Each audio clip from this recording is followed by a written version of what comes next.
مگر ان کی ماں کی تیز تراری اور شاطر پنتے جو اس کے لیے آئے رشتوں کو اس کی ماں کا ماضی بتا کر اپنی بیٹیوں کے ٹانکے جوڑ کر شادیاں کر چکی تھی، مگر وہ پھر بھی مطمئن تھی۔ وہ ایسی چھوٹی سوچ کے لوگوں میں شادی کرنا بھی نہیں چاہتی تھی جو ایسی بات پر کسی کو جج کریں۔ کچھ ابھی بھی اسی گھر میں غیر شادی شدہ تھی جو بات بات پر اسے تانے دینے کے ساتھ اس کی ایک ایک ادا کی نقل کر کے اس جیسا بننے کی کوشش میں لگی رہتی تھی۔ تو آخر کار رنڈوے کا ہی صحیح رشتہ مل گیا ہے میڈم کو۔ بس اماں اب جیسے کوئی حرکت نہ کر بیٹھنا۔ مشورے کا شکریہ تائیں اماں۔ وہ چہرے پر میٹھی مسکراہٹ سجا کر بولی تو انہوں نے سر جھٹک کر منہ پھیر لیا۔ دادی کڑی نظروں سے اپنی بڑی بہو کو دیکھ رہی تھی۔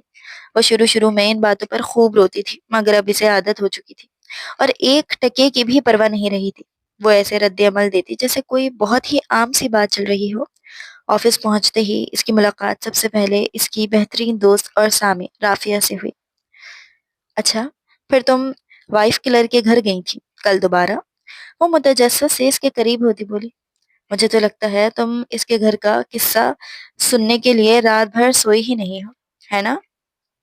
فرشتے اس کا پہلا سوال سنتے ہی بھٹک بھنا گئی۔ سچ کہوں تو ہاں، دیکھو اس راز کو تمہارے اور میرے علاوہ کوئی نہیں جانتا کہ رمیز زرانی کی بیوی کو اس نے قتل کیا تھا، اور وہ خود بھی نہیں جانتا کہ اس کے قتل کا ایک گواہ بھی موجود ہے۔ وہ پرشوق انداز میں کہہ رہی تھی۔ آرام سے بولو۔ وہ اس کے پرجوش ہونے پر اسے گھور کر تنبیہ کرنے لگی۔ یہ سب کچھ اب پرانا ہو گیا ہے رافی۔ پریشانی کی بات تو یہ ہے کہ فاطمہ درانی صاحبہ نے اس کی وائف کلر کے لیے میرا رشتہ مانگا ہے۔ کیا؟ رافیہ باقاعدہ سر پکڑ کر چلائی، جس پر فرشتے نے پھر سے اسے گھورا۔ تم ڈانٹ پڑواؤ گی، ویسے ہی سب ہماری دوستی سے جلتے ہیں۔ وہ تو ٹھیک ہے مگر یہ کیسے ہو گیا؟ ویسے ہی جیسے ہوا کرتا ہے۔ دادی مکمل طور پر راضی ہیں۔ تو مطلب اب تم درانی کمپنیز کی سی ای او کی بیوی بننے جا رہی ہو؟ نو وے، میں ایک وائف کلر سے کبھی شادی نہیں کروں گی۔ مجھے نہیں مرنا۔ جس سے پسند کی شادی کر کے قتل کر سکتا ہے تو میں کیا چیز ہوں؟ کل رات بھی کیسے عجیب انداز میں گفتگو کر رہا تھا جیسے ابھی آنکھوں کی آنکھوں میں نگل جائے گا۔ تم یقین نہیں کرو گی رافی، اس نے مجھ سے کیا کہا؟ کیا کہا؟ اس نے کہا آخر تمہارا رشتہ کیوں نہیں ہو رہا، جبکہ وہ کمینہ انسان جانتا ہے کہ جو رشتے آئے وہ کیوں آگے نہ بڑھ سکے۔ دادی ہر بات اپنی بچپن کی دوست کو بتاتی ہیں اور وہ گھنا وائف کلر اپنی دادی سے ساری سنگن لیتا ہے۔ وہ تمہیں تانا دے رہا تھا، وہ غصیلے انداز میں بولی۔ پتہ نہیں تانا دے رہا تھا یا جتا رہا تھا خبیث۔ وہی انسان 5 سال تک تمہارا کرش رہا ہے۔ اب تم تو یہ بات مت چھیڑو۔ اس نے اس بات کا بھی تانا دیا مجھے بھی، میں تو مکر گئی۔ اس نے ہاتھ جھلا کر کہا تو رافیہ ہنس دی۔ ویسے تمہیں یقین ہے کہ وہی تھا جس نے ہدا کو سوئمنگ پول میں ڈبایا؟ رافیہ نے ہمیشہ کی طرح یہ سوال دہرانا لازمی سمجھا۔ ہاں وہی تھا رافیہ، میری آنکھیں دھوکہ نہیں کھا سکتی۔ اس نے جھرجھری لیتے وہ منظر آنکھوں سے جھٹکنا چاہا، مگر نہ چاہتے ہوئے بھی ہمیشہ کی طرح وہ رات اس کی یادداشت میں روز اول کی طرح تازہ تھی۔ 4 سال پہلے کی بات ہے۔ درانی ہاؤس کے پچھلے لان سرخ پھولوں سے سجا تھا، روشن اور پرخواب ماحول جہاں وہ سرخ ساڑی پہنے کھڑی تھی، فون پر کسی سے ہنستے ہوئے گفتگو کرتی۔ 19 سالہ فرشتے حسرت بھری نگاہوں سے ہنسی مسکراتی ہدا کو دیکھ رہی تھی۔ خوبصورت اور اسٹائلش سی ہدا اس کی پہلی محبت کی محبوب بنی تھی، جس سے رمیز نے اس کی آنکھوں کے سامنے محبت سے بیاہا تھا۔ 1 سال پہلے ہی تو ان کی شادی ہوئی تھی۔ اسے آج بھی یاد تھا کہ کیسے وہ اس کی شادی پر دھاڑے مار مار کر ہوئی تھی، لیکن 18 سالہ فرشتے کی جگہ 28 سالہ رمیز رانی کے دل میں کہیں نہیں تھی۔ وہ تو اسے کومل کی طرح اپنی بہنوں جیسا ٹریٹ کرتا تھا، مگر اس کا دل اور دل کی عجیب چاہت۔ وہ رمیز کو مختلف مواقع پر اپنی محبوب بیوی پر چاہت لٹاتے دیکھ چکا تھا، اور اس پل بھی یہی ہوا۔ رمیز کو آتا دیکھ وہ ایک دم درخت کی آڑ میں ہوئی تھی۔ یہ پارٹی ختم ہونے کے بعد کا منظر تھا، جب پچھلا لان خالی ہو چکا تھا۔ گھر کے مکین اندر تھے اور مہمان جا چکے تھے۔ اینیورسری کی پارٹی بہت شاندار تھی، مگر اب وہاں ان دونوں کے سوا کوئی نہیں تھا۔ اس نے پیچھے سے جاتے اپنی بیوی کو کمر میں ہاتھ ڈال کر خود سے قریب کرنا چاہا تھا، جب وہ ایک دم بدک کر ایک طرف ہوئی تھی۔ وہ دور تھی، ان کی باتیں نہیں سن سکتی تھی، مگر دیکھنے سے لگا کہ وہ دونوں کسی بات پر بحث کر رہے ہیں، اور وہ اسے پیچھے دھکیل رہی تھی، خود کو چھڑا رہی تھی، جب رمیز نے زبردستی سے اپنے قریب کرتے اس کے ہونٹوں کو چوما، پھر ایک دھکا دیتے اسے سوئمنگ پول میں پھینک دیا۔ وہ سمجھی شاید یہ کھیل کھیل میں ہوا ہے، مگر اس کی حیرت اور خوف کی انتہا نہ رہی جب وہ پانی کی سطح پر آتی مچل رہی تھی، چلا رہی تھی۔ اس کی آواز یہاں تک تو آ رہی تھی، دینی مجھے باہر نکالو پلیز۔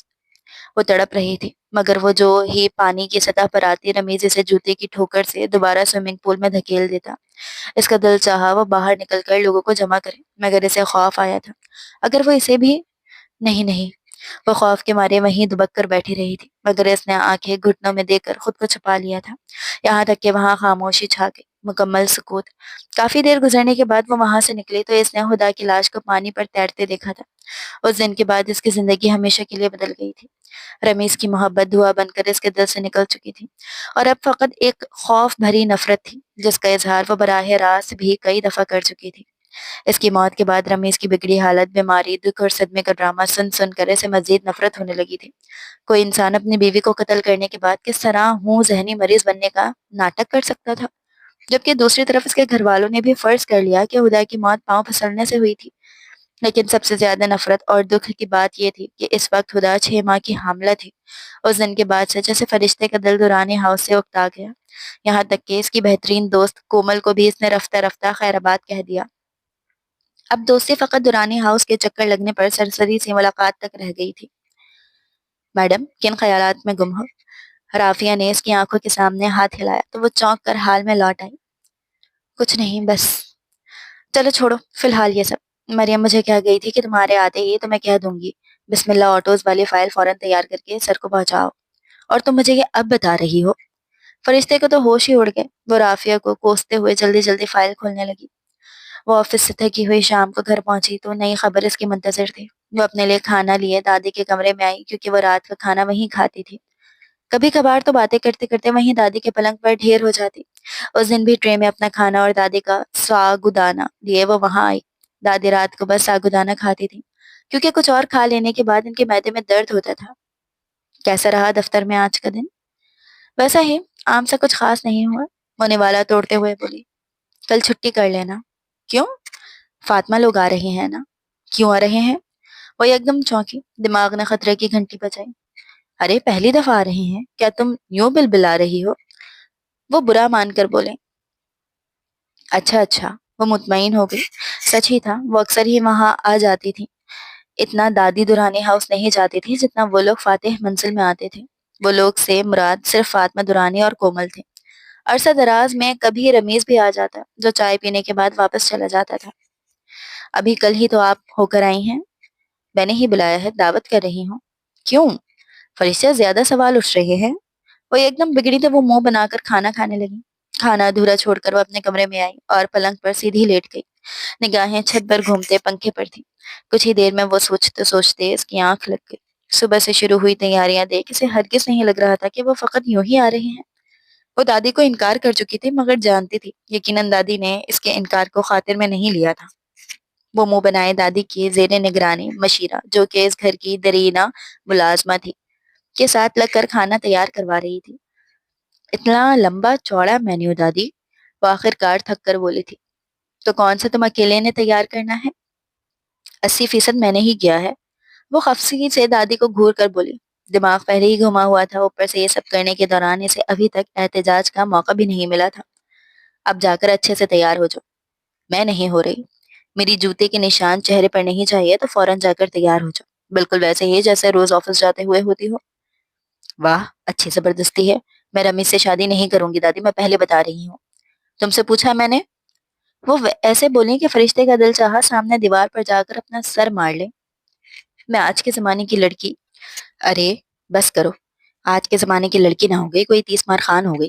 بات بات پر آج کا زمانہ، بڑا ہی کوئی شاندار زمانہ ہے آج کا جو تم موئے جوان اس کا گیت گاتے نہیں تھکتے۔ میرا منہ نہ کھل پاؤ فرشتے، میں مزید تمہارا غم نہیں پال سکتی، بیاہ کر اپنے گھر کی ہو جاؤ تاکہ سکون کی سانس کے ساتھ مر سکوں۔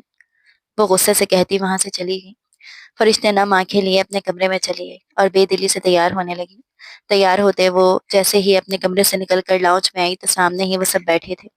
فاطمہ دورانی بڑی پیار بھری نظروں سے اسے دیکھ رہی تھی، مگر جیت ہوئی اس کا رمیز کی نظروں سے جلایا۔ کیسے دن دہاڑے اپنے قاتل آنکھوں سے فلرٹ کر رہا تھا، خبیث وائف کلر۔ ہاں، وہ دل ہی دل میں سے کوستی آگے آئی اور باری باری سب سے ملی۔ روبینہ دورانی جو رمیز کی ماں تھی آج صدقے واری جا رہی تھی۔